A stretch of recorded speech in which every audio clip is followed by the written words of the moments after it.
And welcome to another installment of the Mind Management Mentors podcast. As always, you know I'm the host of the Mind Management Mentors podcast, and I'll always start this. And Joanne, before I introduce you, I'm always starting to tag the word I'm a big believer in, because I think beliefs and believing is a really powerful concept for us to start learning and understanding that the different options that we have. Most people don't realize they have choice.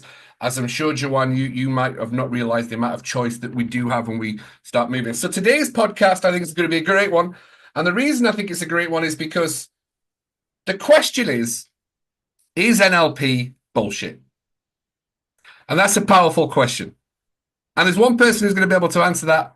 So I would like to introduce yourself. Joanne, tell us who you are, tell us where you're from, and tell us what you do.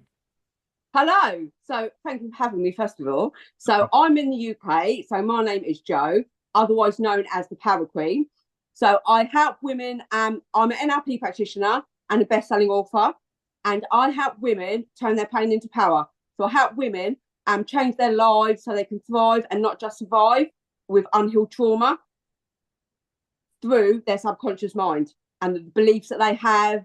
So that's what I do. So when you talk about the subconscious mind, I always think it's a really powerful thing, because there's always, whenever anybody looks into NLP, and I'll tell you how I found NLP, Joe, was I went to the doctors and they said, oh, it sounds like you've got anxiety and depression. I was like, what do you mean? That's for mental people. I don't do that. And I was like, they went, oh, you can do tablets so you can phone the Samaritans. I'm like, I'm not suicidal. What are you on about? And that's a really powerful concept, because I was like, no, I don't really want a tablet, but I do like asking questions. I clearly wasn't asking the best questions back in the day, Joanna, which I'm sure we're going to talk about. But I went home and Googled, what's the best way to get past anxiety and depression? And NLP kept coming up. And this is about 15, 17 years ago. And I was like, what's NLP? So that's basically what we're going to be talking about. How did you find out about NLP, Joanne? So I'm the same as you. I suffered with depression all my life, anxiety, and I'm actually nearly blind. So I was born nearly blind. So going back so many years ago, because I'm nearly 52, there was no opportunities for anybody with a disability back then. So I was brought up, you'll never achieve anything, you're never going to make anything out of life. So that's how I lived my life. So I always thought I'm always going to be depressed. That was my belief at that time. And it was years later, so I had my children, have a lot of trauma. So I come from a huge trauma background. And I turned 40 and I looked in the mirror and I didn't like the way I looked. I didn't like the way my life was. I thought, oh, I'm a single parent. I've never had a job. I suffer with depression. And I joined a gym. At that moment in time, I joined a gym. This was like almost 12 years ago. And joining that gym, changed my life, because it taught me there was more out there, and it taught me that exercise is great for mental health, which is why I still go to the gym now. That's how I started to sort of change my life. And then I got into joining the gym. It got me into like a self-development world, reading, listening to positive people, etc. I discovered, maybe I was about 45, maybe, I discovered a man. It was a Saturday night, and normally I would watch Casualty on TV. It wasn't on. And I thought, oh, I know. There's a film I keep meaning to watch called The Secret on Netflix. I'm going to watch that. Because what had happened was I was actually in network marketing at the time, and I just qualified. I'd gone from 2.5 business in a month to 10K business in 1 month.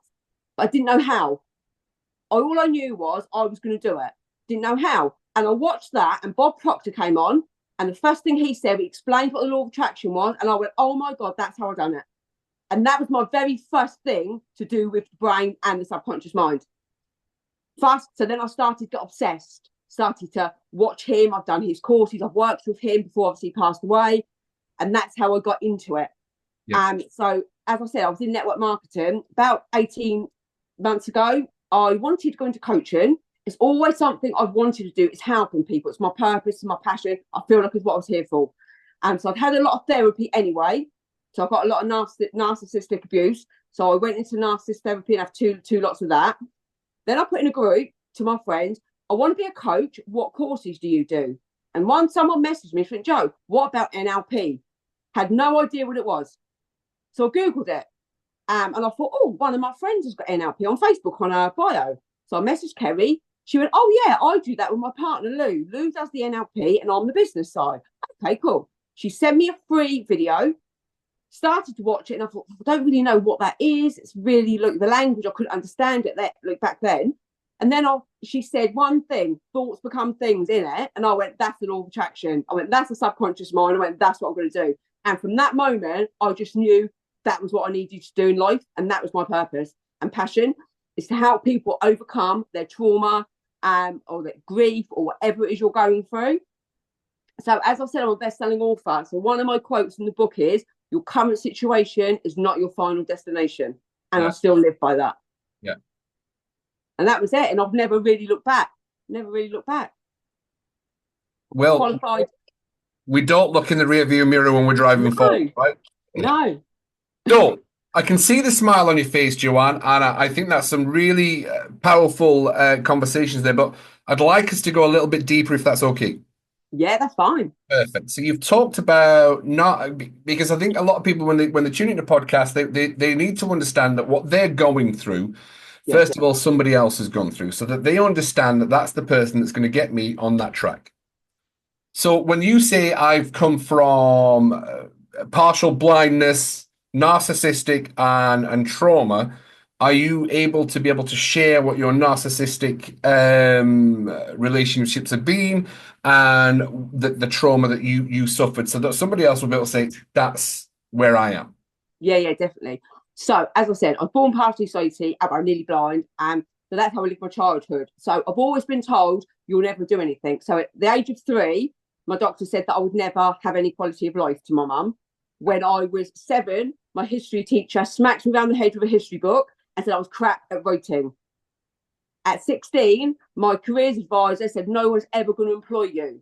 And also my dad used to say, you'll never earn your own money. So that was what I was up against. I had all the odds against me. So from the age of 16, I took my first overdose. Looking back, at the time I didn't know why. Now I do. It's because I never had any quality of life. I never had anything to look forward to. Didn't have a future because I was never going to become anything, because that was my belief. So took my first overdose at 16. Obviously, doctors just give you antidepressants. They don't really know what to do with you, do they? And send you home on your way. At 17, I went out with my friend one night and I was raped. So that literally tore my world apart. So I'm depressed anyway. Then that happened. So I had a huge court case ahead of me, which I fought through and I won. So that was that. From the age of 18, I fell into like a relationship with my kid's dad. He was an alcoholic. So all of my life, all I've done is just attract like these people to me. Yeah. So I was in a shitty relationship for about 18 years, left that, then I became a full-time single mum of 3. I also have a daughter with a learning disability. She's 26 now, and she's got 3 little ones of her own. But I also, at the time when I was a single parent, I also had an older child. My oldest daughter also had an eating disorder, which I also have. I also have an eating disorder. So I've overcome all these things, and I've overcome them all through it as going into the law of attraction and working on myself and working deep on myself. Yeah. So it's not something you overcome overnight. It took me a long, long time, because back then when I was in that trauma, like depression, rape, I was a victim. Why me? I had that mindset back then. So if someone does feel like that, that's okay. It is okay to feel like that, because you need to go through that to get to the other side. Yeah. So do you want me to carry on? No, I'm formulating a question, because when we talk about law of attraction, one of the biggest things that people talk about with the law of attraction, and you're going to be well versed in this, is there's a lot of negative connotation towards the law of attraction, because a lot of people say, well, how did a 7-year-old attract being raped? Or how did you attract being raped at the age you were raped? Right? Yeah. Stop. Sorry. For anyone, it's all right. It's okay. For anyone that's watching this and you're speaking highly about the law of attraction and I attracted those things, how how do you talk to people who have been raped or have come from narcissistic abuse, and then you explain the law of attraction of how they've attracted that without realizing it? Yeah, so let's talk obviously about the narcissistic abuse, because obviously I didn't really go into that very much. So my family, I come from a family of narcissists. So my dad is, Yeah. And then I didn't know at the time, because I didn't know what a narcissist was. Yeah. And then obviously as time goes on, you realise self-development, the world again, you learn. I connect you, I watch, listen to podcasts, etc. Yeah. And you'll listen to it and you'll say, oh, and first of all, you'll just go, oh, that sounds a little bit like that person I know, or they do that. And things like that you'll hear, little things you'll hear, because nobody goes into anything and thinks, oh, I know what a narcissist is, because you don't really realize it, especially because you're in that situation.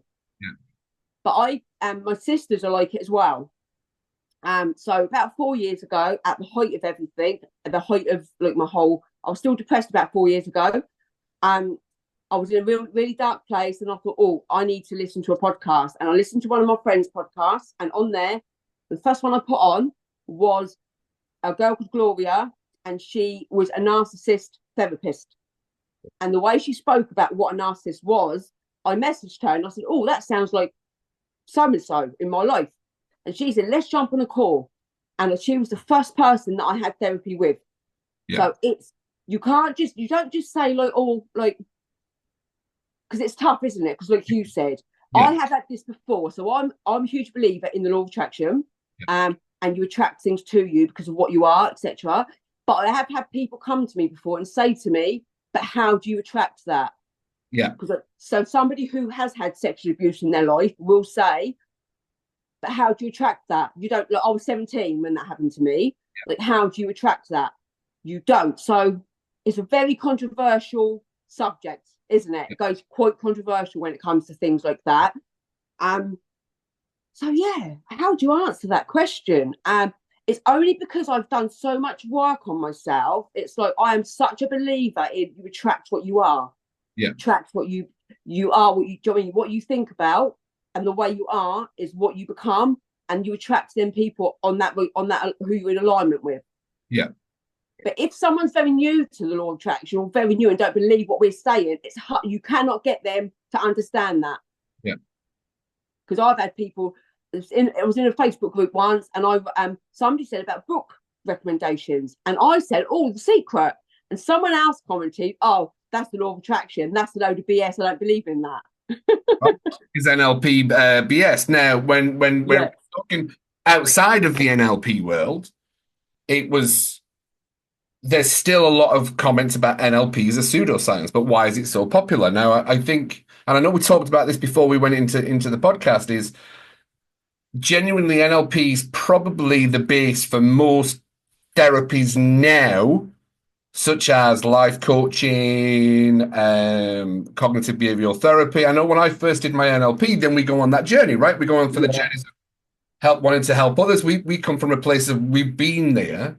Exactly. We want to help others to not. So NLP, and I think we should explain what NLP is, Joanne, for the people that's listening, that because if it's just fragmented as those three little letters, people don't genuinely understand it. So what's your understanding, or how do you see NLP, Joanne? So NLP stands for Neuro-Linguistic Programming.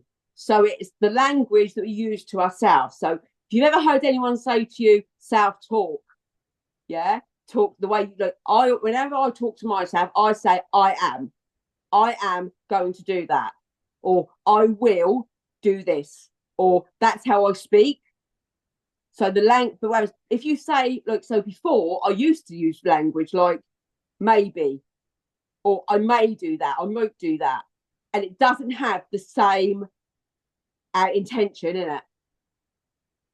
So so that's how I sort of explain it to a lot of people. It is the self-talk. Obviously, you can go deeper and deeper and go into the science stuff about the RAS, your reticular activating system. We can go deep, can't we? Like deep and deep. But it is your self-talk. It's the language you use to yourself. Yeah. So for anyone watching this, it's and to really expand on that for people, neural is the brain, the language, and the processing. All right. So language, exactly of what we hear from the outside validation and what we have on the internal. I think a lot of people misunderstand the power of when we see affirmations, people kind of close down a little bit. You see the light goes out, the light goes out in their eyes. However, I always, when I'm speaking to clients, when I'm speaking to people, when I'm coaching and doing training for businesses, if we don't believe that affirmations are real, how many times on a daily basis do you say, I am stupid, I am not good enough, or I can't do that? And then I ask that question, and the whole room will put their hands up. Boom, Yeah, there's your affirmation. That's an affirmation, spelling, however we want to put that into the world. You are literally cut. Your brain is just doing what it's supposed to be doing. So when you internally, quietly say, I can't do that, or I am stressed, then your brain just goes, oh, I'm stressed. All right, just let's throw this emotion. That's what happened last time. Let's just repeat that process.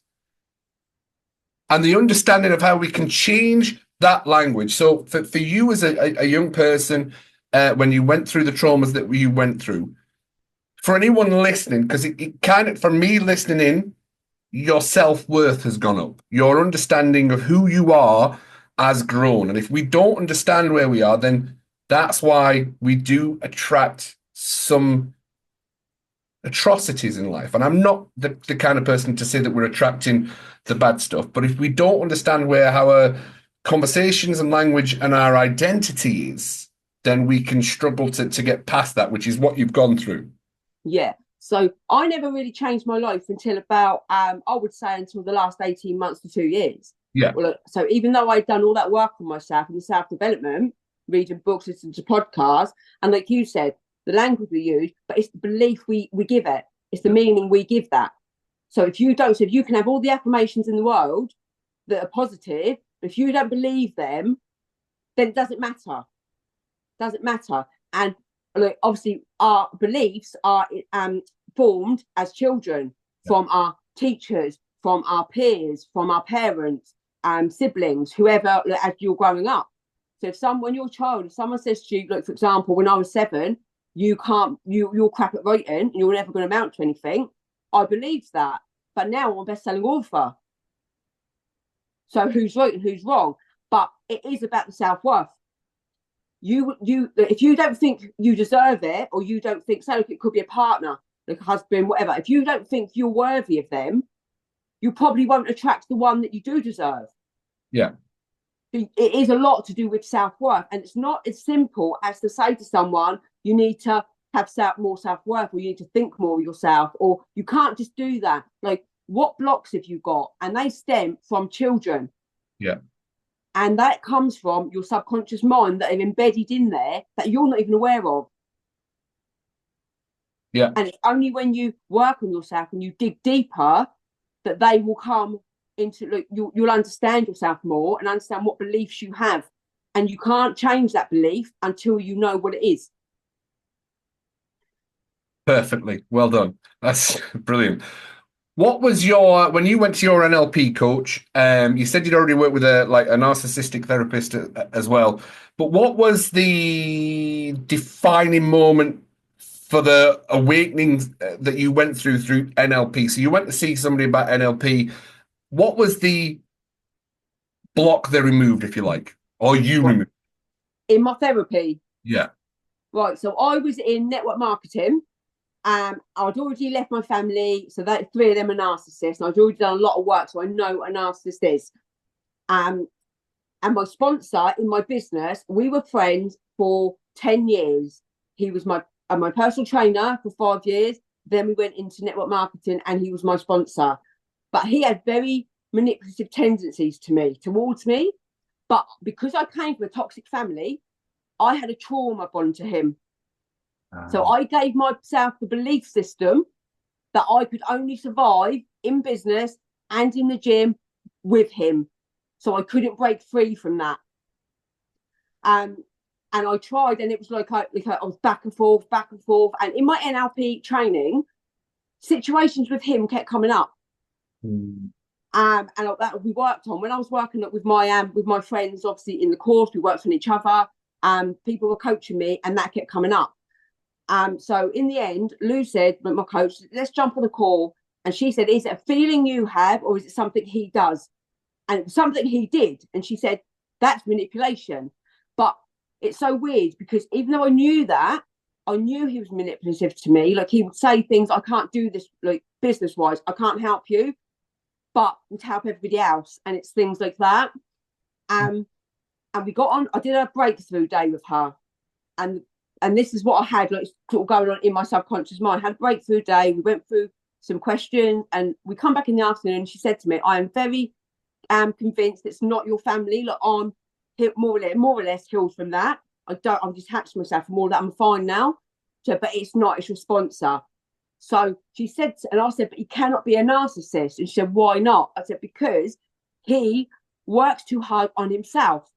Like, he does self-development, etc. And as a rule, a narcissist doesn't look at their self. They can't look at, like, they can't be alone much, etc.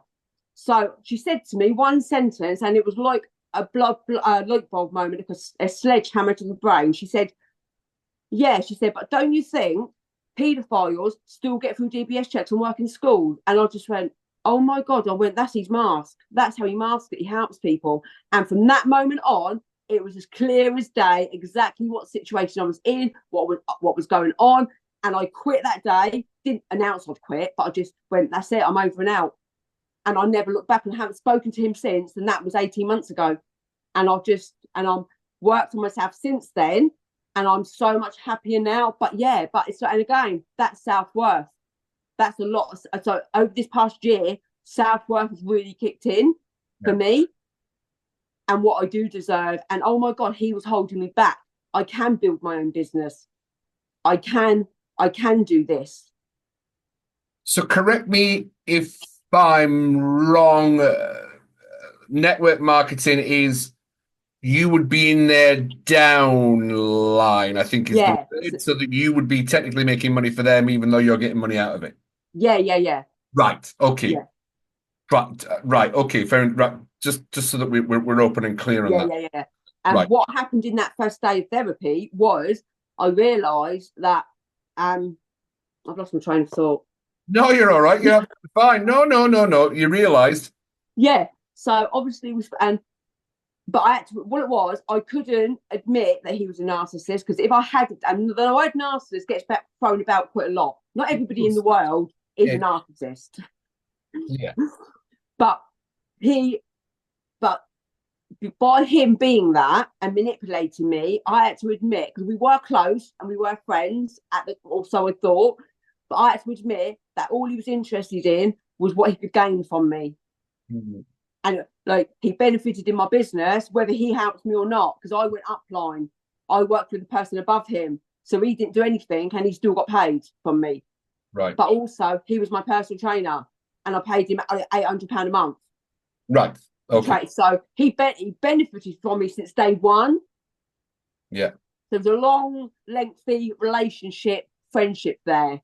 Yeah. And that was it. And I was like, that's what it is. And that hurts when you have to admit that. That hurts. Yeah. So that was very painful, but I got through it, and I was like, do you know what? I need to go through this so that I can be the person that I know I can be.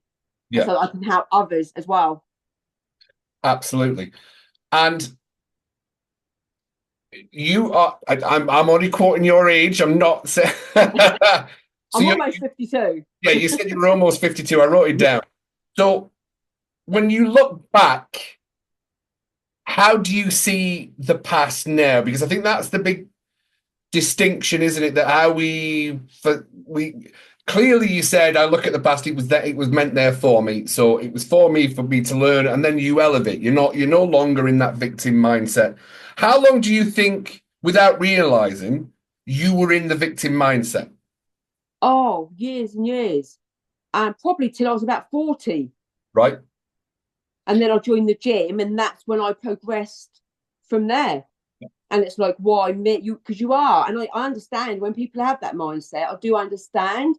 But when you talk now about like a fixed mindset or growth mindset, I'm 100% on the growth side now. Yeah. But that takes time. Yeah. If the listeners, if they're listening and they're like, oh, well, I'm a little bit like a victim mindset, that's okay.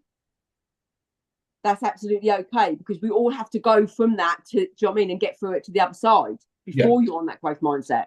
Yeah.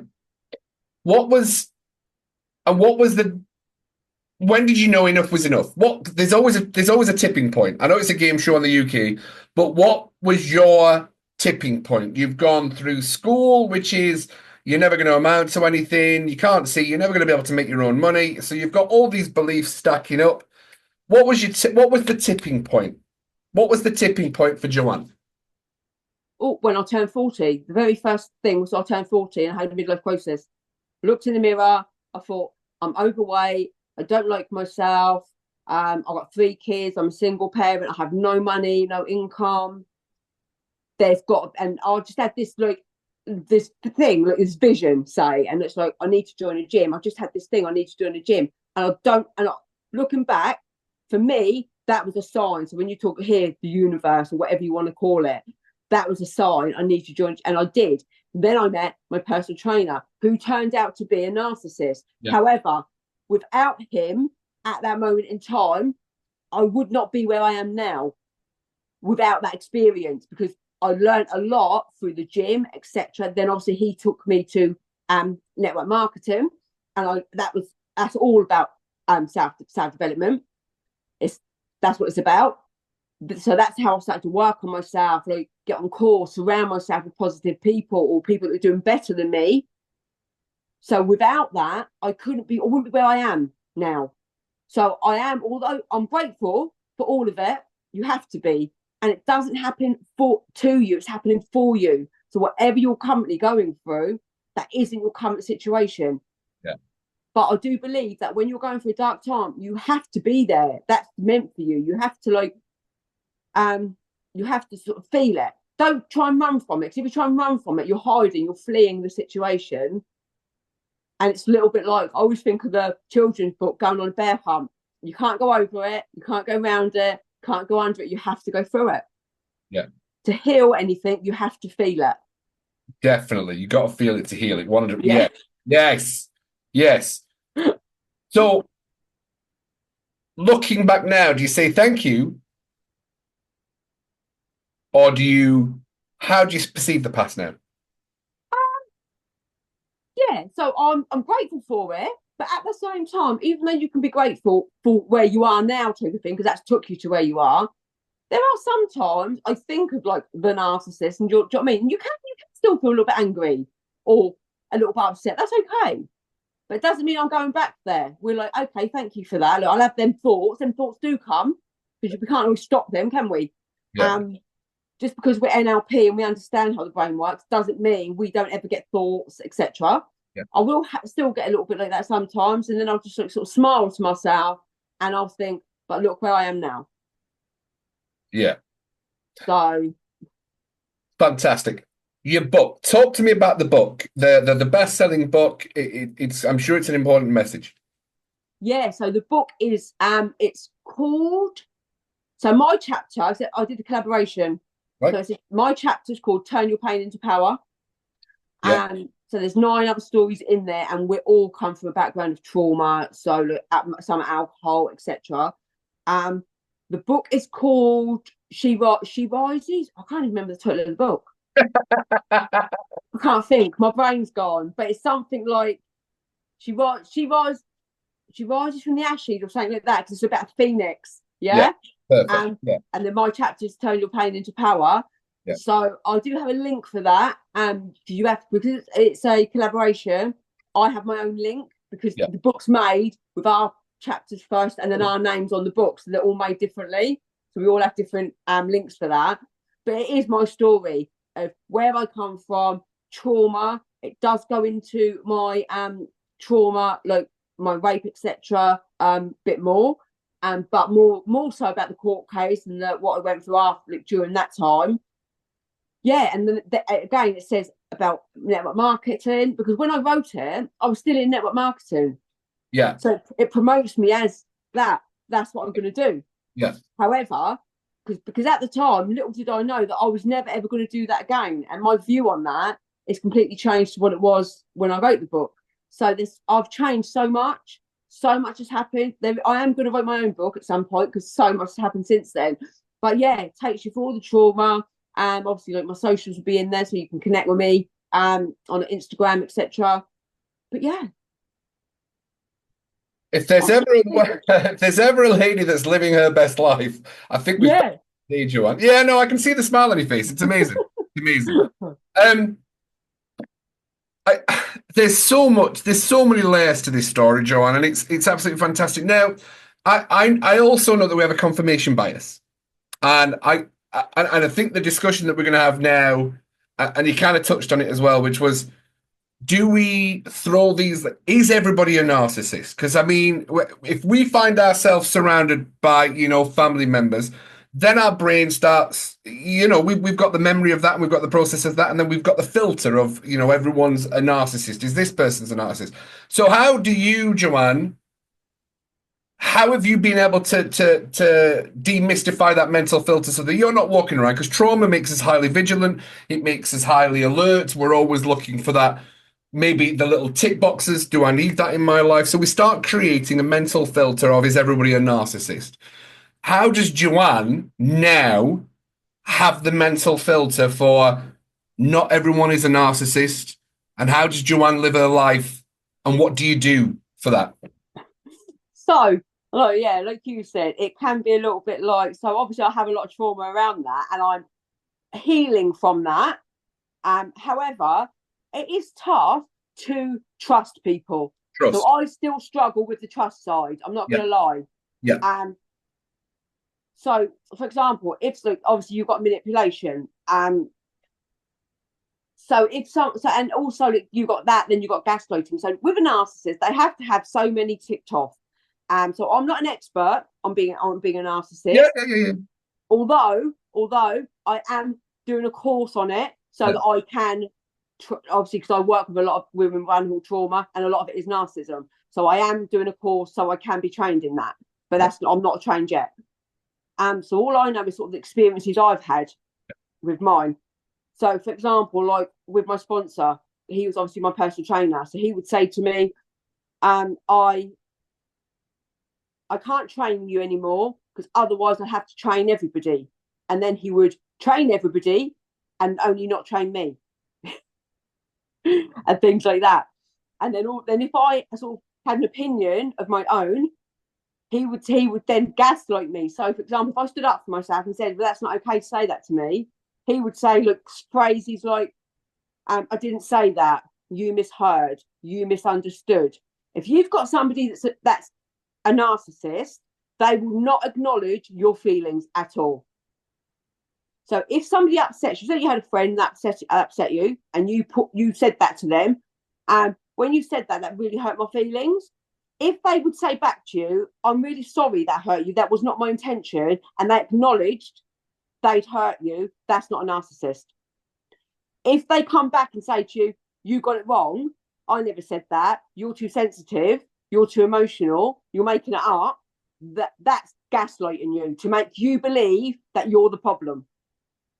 So I'm going to ask a question on that. Yeah. Does that make everyone a narcissist or everyone a knob? Right? It's a fair question. What if someone's just a dick and just lacks empathy? Does that automatically make him... I'm laughing. No. I'll tell you, I'll see why I'm laughing. I know sometimes I've actually said that personally, right? So I'm like, does that just make me a knob? Or... Because I did... And I'm not an expert in narcissism at all. But I did... It's funny because I ask a lot of my questions, are you a narcissist? That's actually now my number one question with new clients. Are you a narcissist? And I generally don't take them on unless they've said, I actually asked that question and I needed to know if I was a narcissist. Boom, that's the only answer I needed to hear. You have to ask yourself, are you a narcissist or not? And I went through that, and I did, and I'll share that openly. There was a point in my life I'm like, am I the narcissist? Yeah. I looked, and it's like, and I think we should share this to people. People have narcissistic traits does not mean that they're a narcissist. No. So when you say that story, I was like, there's sometimes, because I think, and again, it is a touchy subject, but the victim mindset, when when we're down that lower consciousness scale and we don't feel confident, we can start actually having those moments where we're scared to admit that I'd had that conversation. That's why I think conversations around narcissism is a powerful conversation to have, because you might have narcissistic traits, but it doesn't mean that you are. If you're just a knob and a dickhead, Yeah. that's a narcissistic trait, but technically it doesn't mean that you're a narcissist, right? Yeah. And again, I'm certainly not making defenses for I don't know your culture, the manipulation. Yeah. But for anyone listening, they might go, "Oh, I said that to somebody the other day." If you have said that, but then if you're listening to this and you've said that to someone, you think, "Oh, am I a narcissist?" You're not, for one. I can tell you that, because you wouldn't ask yourself it, because narcissists cannot admit they are. So there's this thing. So there has to be sort of so many traits that you have, boxes you have to tick to be a narcissist. It's not just by obviously gaslighting you once. Yeah. That's not the thing. So yes, which I'm not sure what all the boxes are from the top of my head. As I said, I'm not an expert. I just know I'm an expert in my experiences, not on everyone else, obviously. That's powerful. That right there is I'm an expert in my experiences. That's where I would classify my experience. That's really powerful, Joanne. Thank you for sharing.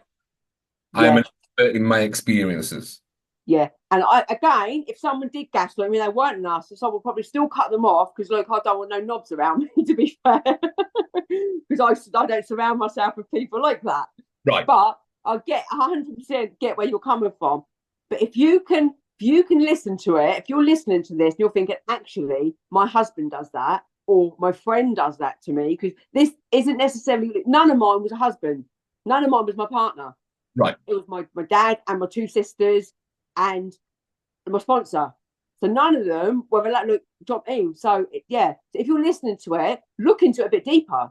Don't just go away and think, oh God, they are a narcissist. Yeah. Look into it, look a bit deeper. Yeah.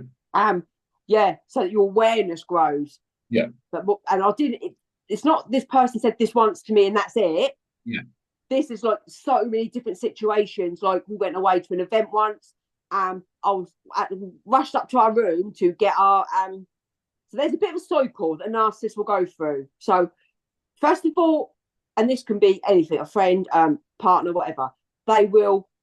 So for me, obviously, I was vulnerable. So narcissists will know that, will know you're a vulnerable person. They don't go with people that can stick up against themselves. They don't do it to people like that, or strong people, and do it to people that are vulnerable, because they can reel you in, hook, line and sinker, and make you feel like you're the best thing, like they're the best thing since sliced bread, and you've won the lottery.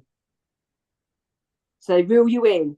Then after you trust them 100%, they then will disregard you by little things. I can't make today, but then they'll go out. I can't do coffee today, but then go out for coffee with someone else, or they'll just to make you feel completely worthless. Things like that. Then once you start, but as time goes on and you start to realise it, if you then stick up for yourself, they will then love bomb you. Oh yeah, you're right, and they might backtrack a little bit on what they're saying, but that's only to reel you back in. And then you're in that cycle of love bombing, disregard. They're not that bad, like, because they're not that bad because they bought me coffee yesterday, or it's okay they treated me like shit for that week because they're going to take me out for dinner the weekend. Like you make excuses for them, you justify their behaviour, and you feel like you're to blame. But what a narcissist will do is completely take your soul, take you emotionally, financially, spiritually, mentally, till you're like an empty shell. Yeah. And that's basically where I was. Like before I quit my business, I was having panic attacks. I couldn't go to my MLM meetings because I couldn't sit in the same room as him. Yeah. So that's where I was at. There was nowhere for me to go with it.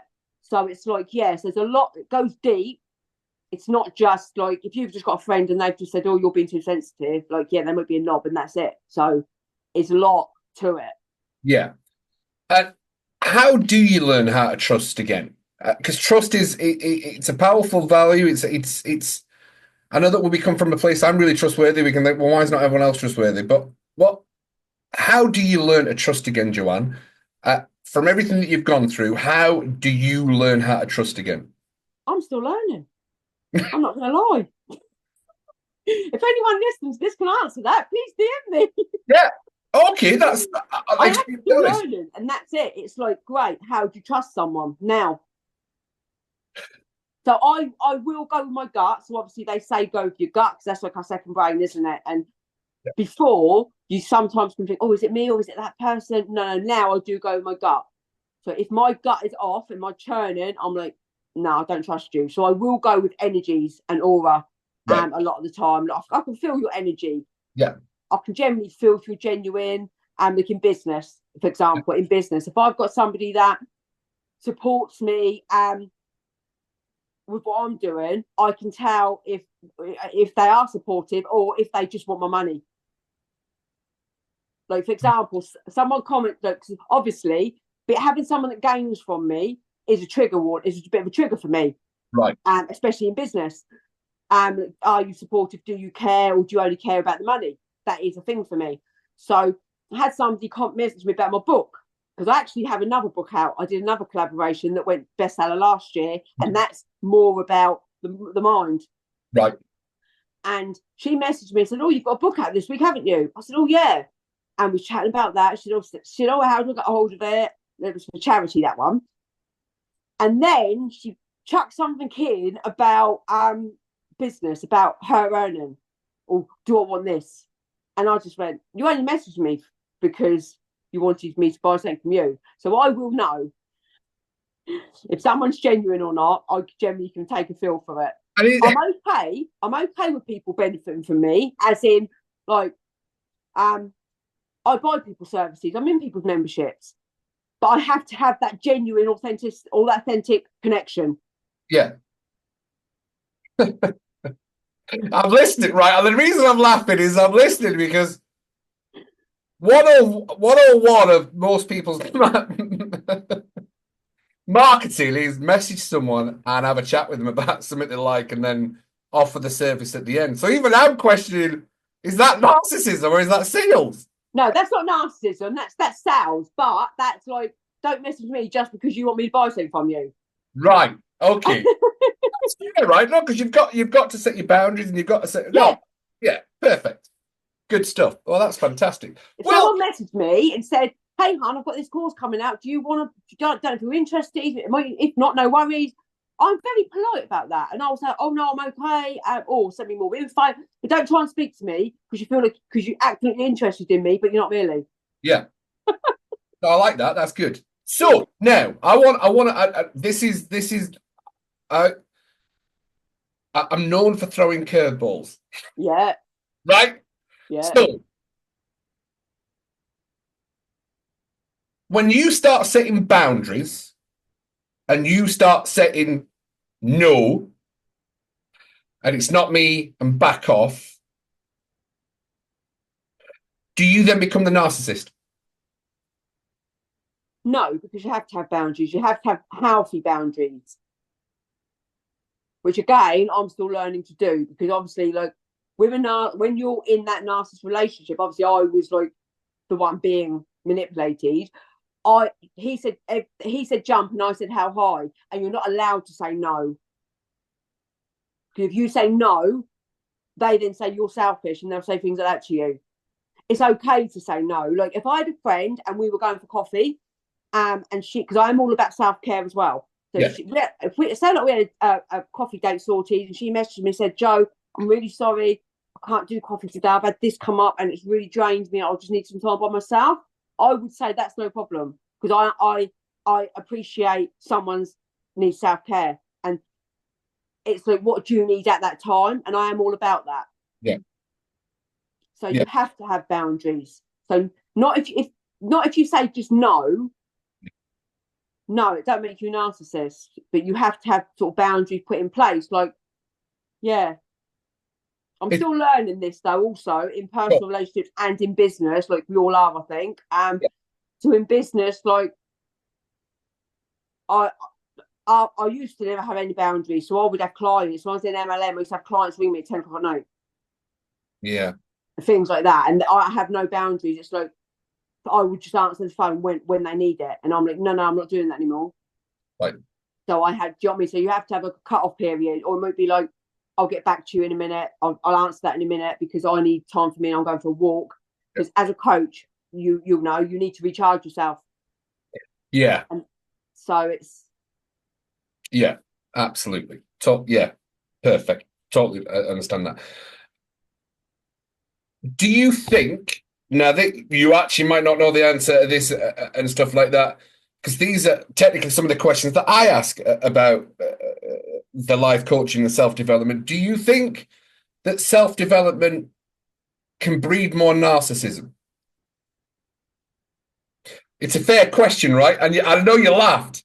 Yeah. Right, and I'm glad you laughed, because perfect. Because right, you think it does, right? There's a Wow. there's a slight part of narcissism in life coaching and manipulation and NLP, and that's. I'm glad you laughed, because that was an acknowledgement, right?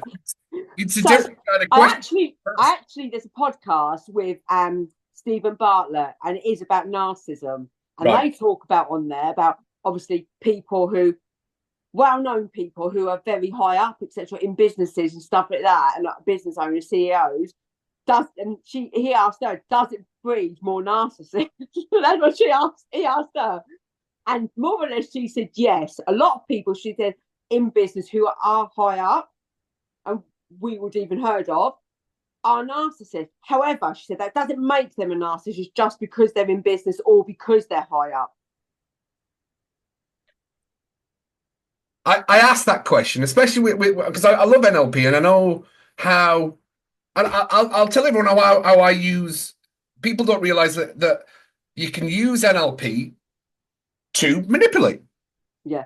But ethically, I use it to create positive outcomes for people without them realizing. Yeah. One of the things I always do, and I'll be open on this podcast, Joe, and I'm sure you might have done this or whatever. If I see someone just not engaged or maybe not smiling or not, and I do it all the time at the supermarket. I do it all the time at the supermarket at the checkout tills. And I always ask them a question that they have to give me a positive answer. So when someone's scanning the thing through or the tilling through and I can see someone's just down, I'm like, oh, hey, how you doing? How's it going to feel when you finish tonight? And then I'll do that every time so that when I go to the checkouts, they start smiling. Oh, it's Cuddy. Right? And that's generally how I use NLP. Is like, if I can make someone feel better just for that moment, or when I come around and I can create those positive feelings for them, then that's something that's really powerful for them. And I feel really happy that I've got that skill to be able to do that without actually, coaching them or anything like that, or working with them on a basis. But I do ask the question sometimes, is it my place to ask that question, or is it cool that we've got a skill that can make someone feel really cool for 5 minutes so that when I'm around them, they feel good? What's your... I think you should. If you can make someone smile, that could make their day. They could be having a really shitty day. Because that's actually one of the things, I heard it on a podcast, and I do it sometimes. If I was used to be feeling a bit, smile. Creates the chemical. Because it makes you feel better, right? Yeah. Because you're not in that low vibration anymore. Because I'm all about obviously trying to raise my vibration. Yeah. So why not? Perfect. Joanne, is there anything else you want to share with the listeners today that would be so valuable? They're like, Joanne's the one I want to work with. Oh God, now you put me on the spot. No, I do like to put people on the spot. I know. I don't even know. You have put me on the spot. My brain's gone blank now. Right.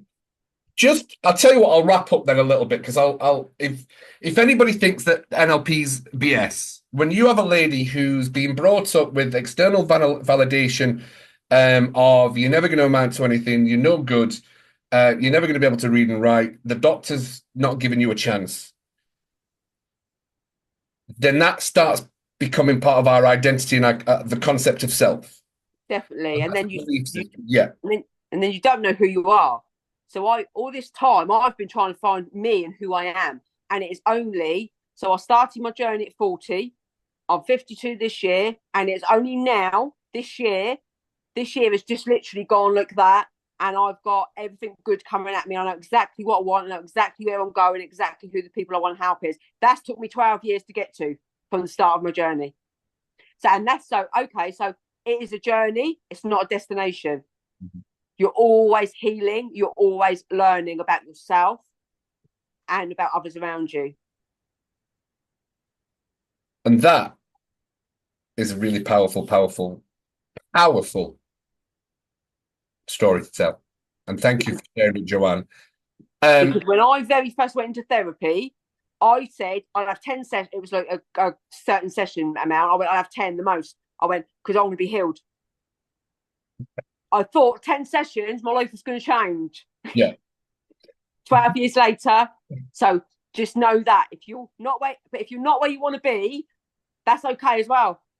Because I'm 52, I'm about to start a new business as a trauma-informed coach and stuff like that. So can I just say also, I'm qualifying to be a somatic trauma-informed coach. So if anyone's listening to this, I do have some spaces that I can coach you for an hour for free because I need it for case studies.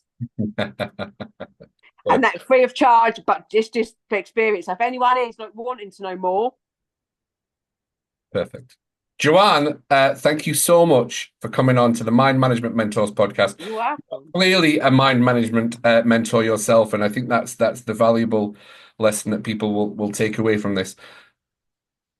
I'm a big believer, and I always finish the podcast on this. I'm a big believer in if it's in the mind, it can be managed. And I mean, everything can be managed. We just need to be in that place in that moment and to be receptive to the change. And I know that when I'm working with clients, I'll say that everything that we do, whether it's EMDR, brain spotting, NLP, CBT, everything works if we're resonance and we have a want to change. And I think that's a powerful thing. People underestimate the power of choice. And if they don't know there's a choice, then there's people out there that can help. And that's what the Mind Management Mentors is all about. As always, big love from Cuddy. I can't wait to see you on the next episode of the Mind Management Mentors podcast. There's loads coming out. Joanne, you were a ray of sunshine. And thank you very much. Thanks for having me. Not a problem at all. Stay right.